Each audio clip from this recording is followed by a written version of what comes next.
another program. Okay.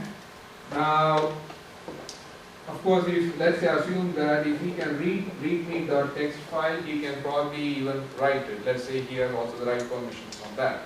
So what he could do is he could use that program. So this has a regular contents, right? At the time of using the access function. But before it goes to this line and uses the open function to read the file, he manages to change through another program that is running on a different terminal. He manages to change this to a symbolic link to the password file. Dr. Mayor, Yes.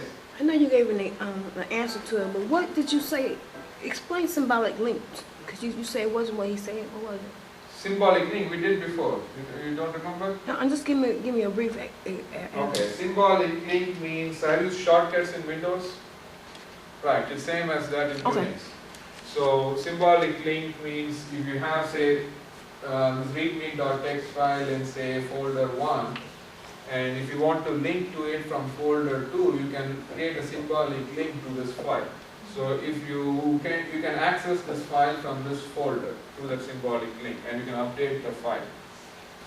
Okay. So what he does is, what the user does through a second program running in the background, in addition to this, is he quickly changes back and forth. He has to do it in a trial and error approach. You cannot do it in one attempt. Why? Because at this point of time, when this program is using the access function to check whether he has a read permission on the file, this has to appear like a regular file. You cannot have symbolic link. Because if it has a symbolic link to the password file, at this instance, at this point, the operating system is not going to let him read the password file, because this checks whether the access permission checks based on what? The real user ID has the read permission on that file. So at this point of time, if his background program is changing back and forth and the readme.txt file is having a symbolic link to a password file, the operating system is not going to let him to read that file. So the access function is going to fail. Alright? So at this point, the readme.txt file has to have the regular contents, no symbolic link, just the regular contents. But before the control of this program goes to the open function and the file is opened, the background process, the other process running in the background of this user has to change the contents of the readme text file to a symbolic link file. Yes. I have a question, please. So, if the background program can change the contents of the file, so that means there's no file protection, because two programs cannot access a file at the same time. The file is not yet open. You see, this readme text file is the real user can open the file and write the file. So you just check the access. It doesn't. It has Yeah, to the access permission just checks whether you have the access. You don't really open the file. Okay. Okay. So before you hit the open line, because that's why you see the if block, it could be executed. It could be that after the if block is executed, you could have what is called a context switch, or what is that called?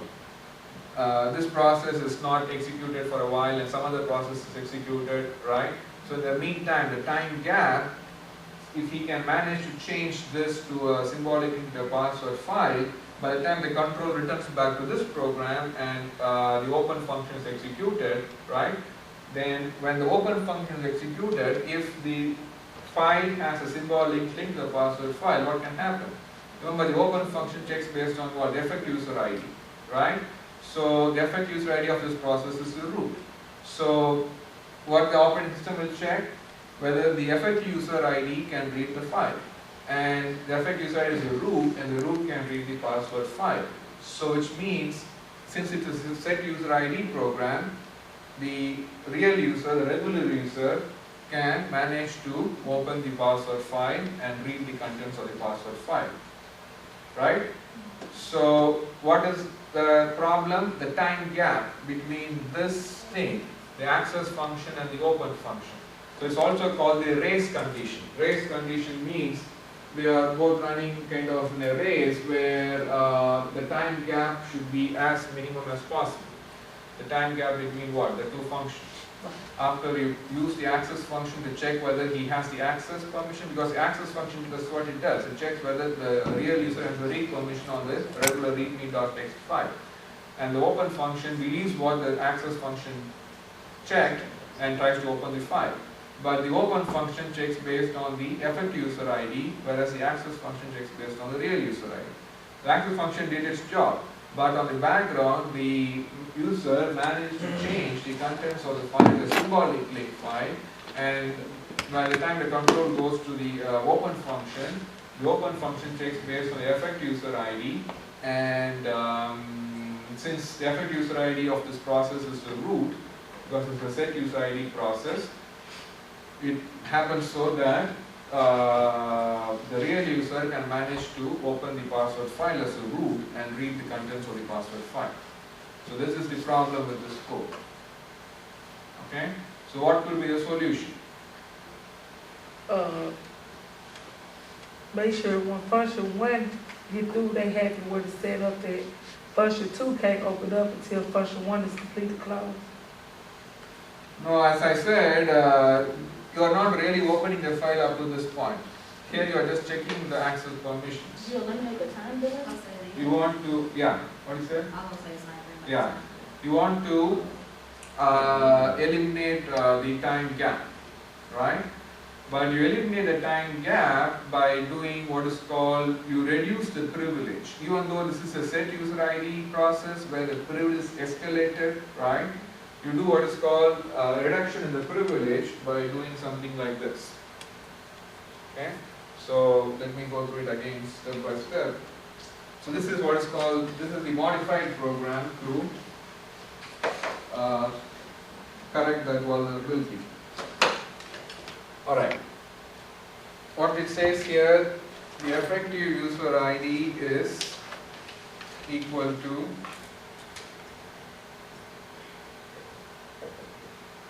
the get effective user ID. Remember, this is a set user ID process, right? So let's say the root, the owner is the root, and the user, the real user running is say some Y, right? So what is going to be the effective user ID of this process? Root. Between the root and Y, what is the effective user ID of this process at runtime? If the real user running this is Y, It's gonna be the owner. owner, right? Because it's a set UID bit is set. So the effective user ID is the root. Okay. Then there's another line here. The UID is get UID. The get UID function returns the real user ID of the user running the program. So even though it's a set UID bit, the real user running the program is user Y, right? So the UID will be user Y, the regular user. So what you do now? The privileges of this real user has been elevated to that of the effective user, the root, right? So, but you try to reduce the privilege by setting set user ID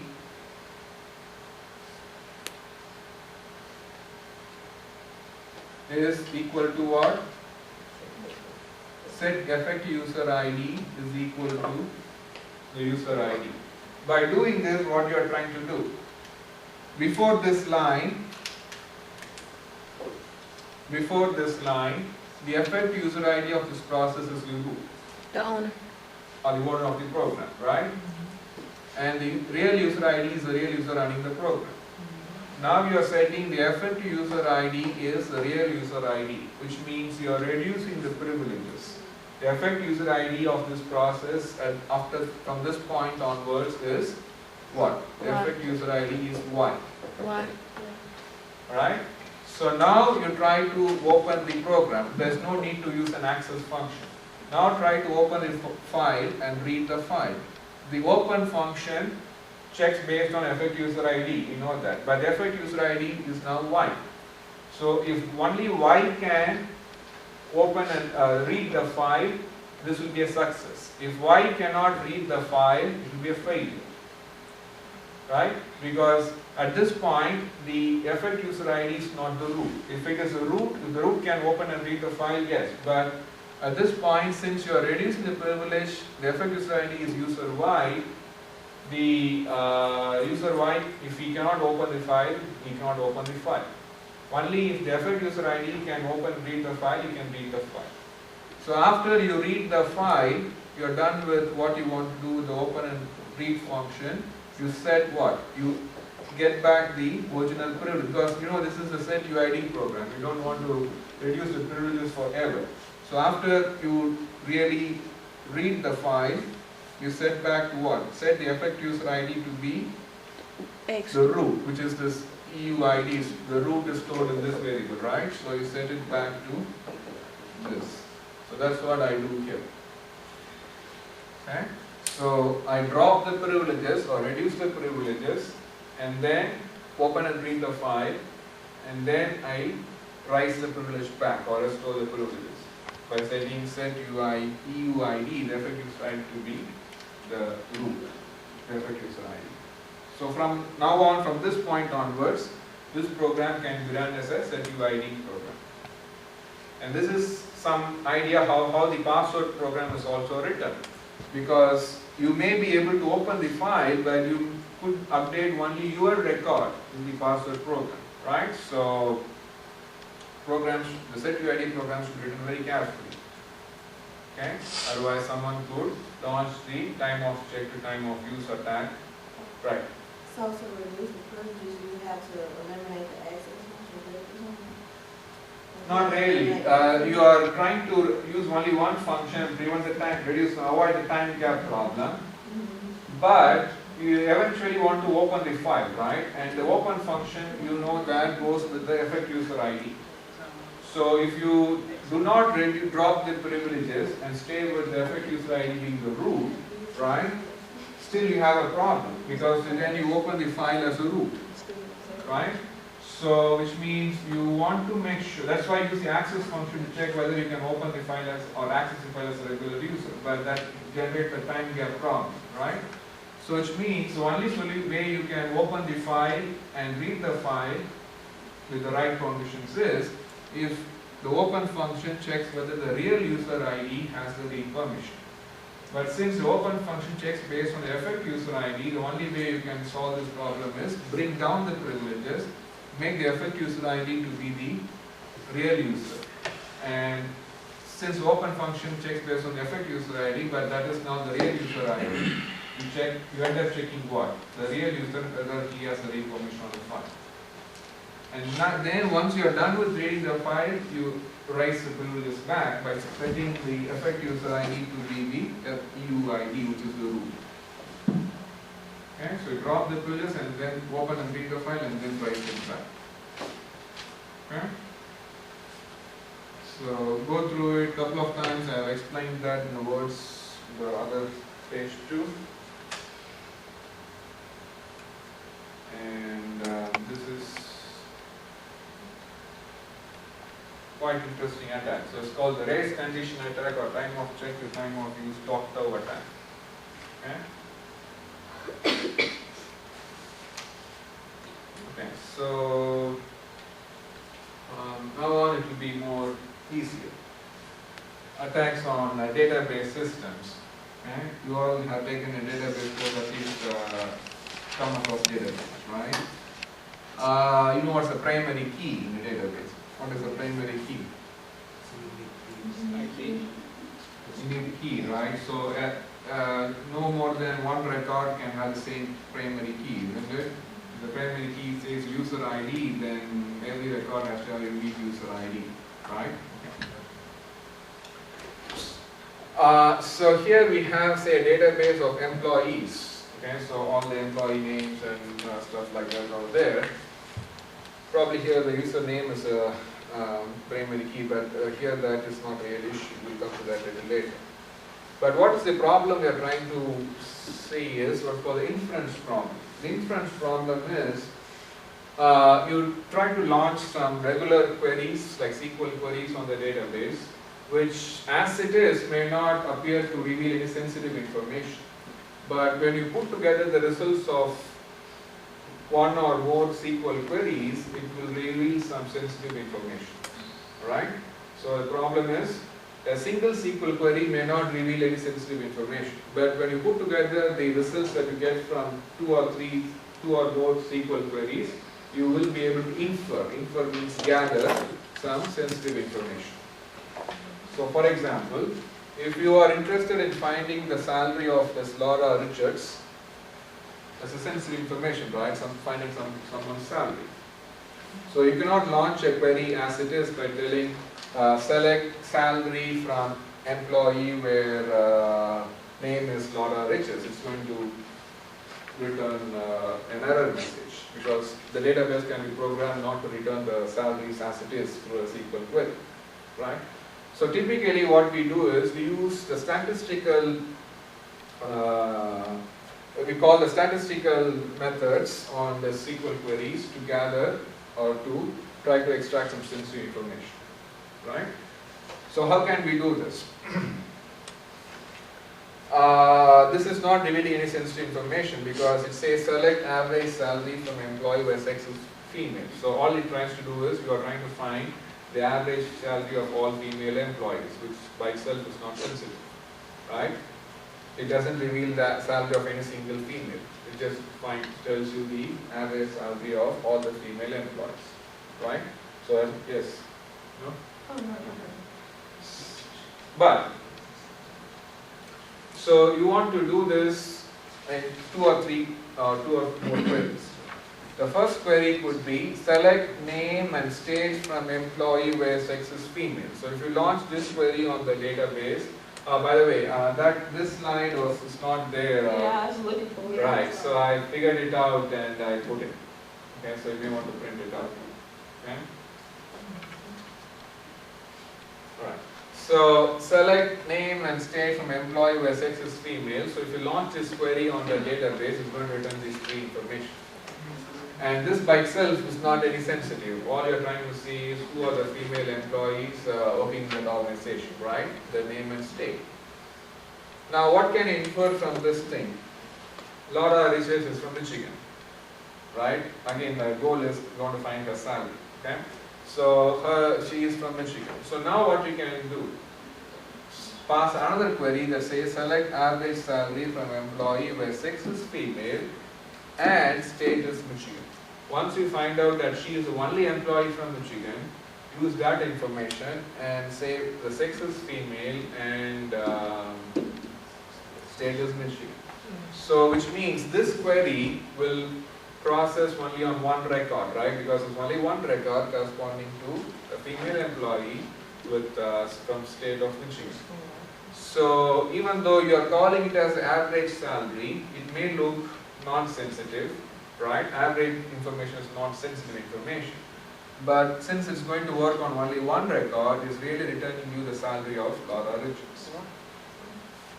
Right? So using these two queries, you can really infer what is the salary of that employee, which is sensitive information that you can infer from queries which appear to be revealing non-sensitive information. Okay? So this is called the inference problem or inference attack on databases. Okay? You see what the problem is? You can launch some queries which appear to be very statistical in nature, which you think may not reveal any personal information, but when you put together the results, you will be able to infer or gather some sensitive information on a particular person. So it's like you just ask for more general information to specify like. Yeah, it appears to be more general information, right? You're calling average salary, name and state, all these are appearing to reveal only general information. But when you put together all those things, you can really infer what is the salary of a particular user. Okay, so you have to really study the database using some queries and then try to put together the information. So how to prevent this? So before that, let us see another scenario. We have kind of a student database where we have all student names. So from an exam point of view, again, I could give you a database like this and ask you to, since all of you have taken some database course or exposed to SQL queries, right? At least write in words what should be the queries that you will launch to gather the particular information. For example, the previous example, what will be the 2 SQL queries? These are the 2 SQL queries you will launch to find the salary of Laura Richards. Right? So that should be the kind of questions you can expect from this particular topic, at least the inference problem. And then we'll move on to the solutions. There we'll see the different ways you can prevent this. So now we have the student database where you have the names of all students, the sex, the race, the financial aid they are getting, the fines they are paying, whether they consume drugs or how many drugs they consume, and the dorms they stay. Okay. Now, I think the thing that we are trying to find out is whether a particular student is receiving any financial aid or not. So we could query the database to report the total of student aid by sex and dorm, which means I want to find out in every dorm what is the total financial aid received by all male students, what is the total financial aid received by all female students. Again, we are calling only for the total of the financial aid of all the students. We are not calling asking to find out the financial aid received by a particular student. So it is okay. It is not considered a sensitive query, right? But always total, average, and all those things are very general things. We are not really asking for any specific use of information. So it looks okay. But now you see here, there's a 0 over here. So what it means? No female student in the dorm gray is receiving financial aid. Right? That's what it means, right? If it is a 0, it means no female student in dorm gray is receiving any financial aid. So now go back and launch another query through which we can find out who are the female students residing in dorm gray. And if you happen to find out there's only one student, which will be probably female, gray, this, Liu. So Liu is the only female student in dorm gray. She is the only female student. The other students are male. This is a male, this is a male, this is also a male. So out of the 4 students in dorm gray, the only female student is Liu. Right? And you see the financial aid is 0, which means you can infer that Liu is not receiving any financial aid. So it is sensitive because the other students may be receiving financial aid, so they all look down on her and tell that you are not receiving any financial aid. Okay? So it may be sensitive. Okay? You get the idea? And also you can count, so this is probably another way. You can count the number of students by dorm and sex. So just add up the number of students in each dorm, male and female. So these are the number of students, male and female in each dorm. And again report the total by 8 by 6 and dorm, again which means there's only one female in that grey dorm and the financial aid is 0. On the other hand, you can also infer how much a person, so that this can be done using the previous approach too, right? But the new thing we can also do is, you see here, there's only one guy, male, in the Holmes dorm. And you see this is 5,000, which means you can again print all the male students in Holmes dorm, and if it appears to be only one male student coming out, then you can find out what is the aid being received by that particular student. So, any personal information, any information telling this is the aid that so and so is getting, or this is the salary of a particular user, is going to be sensitive. So this will help you to find out the aid that's being received by a student in particular dorm. Similarly here, 0 and one more here, right? So you see how you can really launch queries which appear to be very generic, count, total, average, and all those things can reveal some sensitive information, right? Understood what's the problem? This is what's the inference problem, right?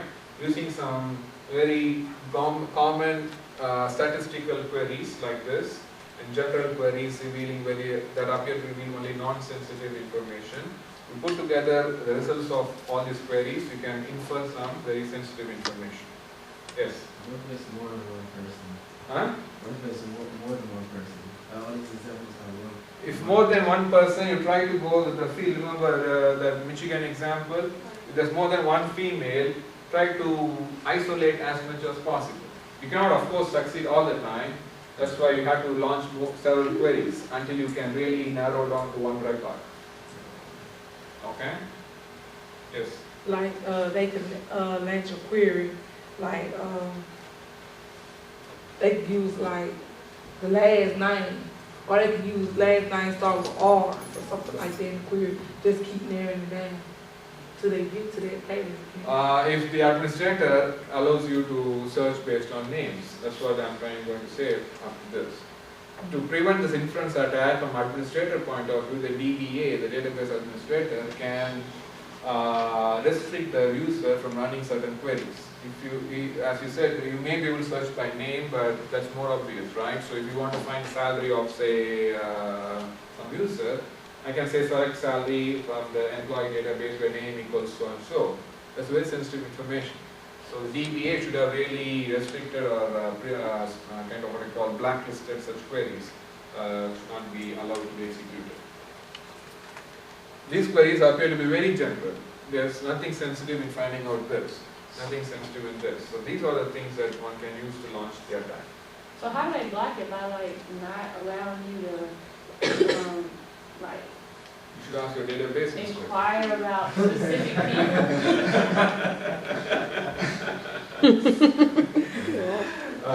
Do a SQL project and see how can you block. I have not done it, but that's what DBAs should do. They can block searching based on certain columns, searching based on the names, like as I said. Okay. When you have like a bunch of tables, so you have like thousands of tables or something, you have the system that manages your database, and you can tell it like if somebody queries this specific record and cascades down to another record, you can tell them to tell it to them. So, okay. You know what I'm saying? So like if you do like an indirect query to that record, you can tell what somebody searches and it also happens to match that record. Okay, so you can set some settings in the database that, okay. I think you guys should do a project on MySQL or some database, right? Okay, one solution. We are going to discuss a couple of solutions, probably not everything today, but one solution is using what's called views. Have you used this views, SQL? Okay. You should have somewhere in the database course should have used it. Each user can create what's called a virtual table. So the employee table that we saw is an actual table, right? But the DBA can have each user not directly work on that table, the original table. Each user can work only on what's called a virtual table. Okay? So which means a particular user, each user may have a virtual table. That's called a view. And that user can only access the virtual table. And if at all he makes any updates to the virtual table, the updates are reflected on the original table. So what